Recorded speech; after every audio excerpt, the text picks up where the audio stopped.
कोल्हापूर जिल्हा परिषद कर्मचारी सोसायटीच्या सभागृहात कोल्हापूर प्रेस क्लबची वार्षिक सभा आयोजित करण्यात आली। सभेच्या अध्यक्षस्थानी प्रेस क्लबचे अध्यक्ष शीतल धनवडे होते। सभेच्या सुरुवातीला संचालक बबनराव रानगे यांनी सभेसमोरील विषयाचं वाचन केलं।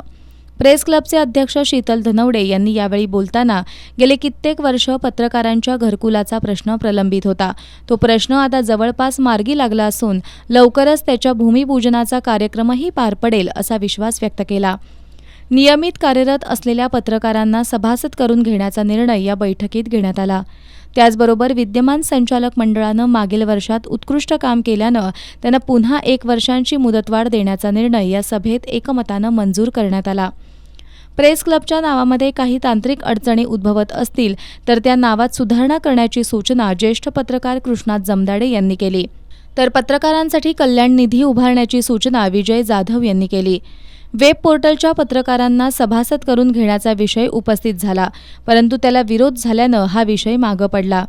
या सभेत गुरुबाळ माळी, सुनील पाटील, समीर देशपांडे, चारुदत्त जोशी, चंद्रकांत पाटील, लुमाकांत नलवडे, समीर मुजावर, रणजित माजगावकर यांनीही आपल्या सूचना मांडल्या। या सर्वांच्या सूचना विचारात घेतल्या जातील अशी ग्वाही अध्यक्ष शीतल धनवडे यांनी दिली।